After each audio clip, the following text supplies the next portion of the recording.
Alison, you have been a lupus warrior for many years, and despite having gone through so much, you have made remarkable contributions to the lupus community as one of our most active volunteers and advocates. But along the way, you had a kidney transplant. And because of the damage of lupus nephritis caused in your kidneys, can you describe what your experience was and has been like with lupus nephritis? Sure. Well, I was actually first diagnosed with discoid lupus, which primarily targets the skin about 20 years ago when I was in high school. My disease stayed pretty dormant for about a decade until the discoid lupus progressed into SLE and then subsequently into lupus nephritis. Trying to survive with kidney failure really wasn't a way to live.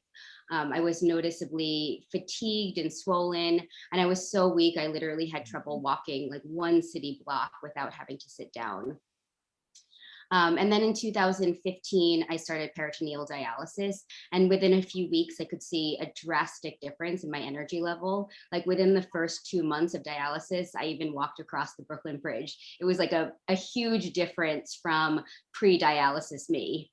And then within 6 months of being on dialysis, my cardiologist confirmed that my cardiac function had improved and I was approved for transplant.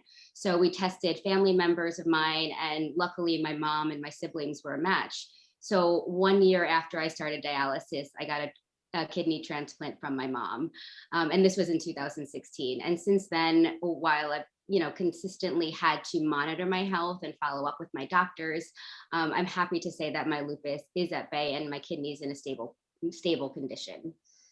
And then one last thing that I just wanted to say to other nephritis patients, just to remember that you're not alone. Up to 20% of us lupus patients have or will develop kidney damage, and within us, we represent a wide range of severities of the disease.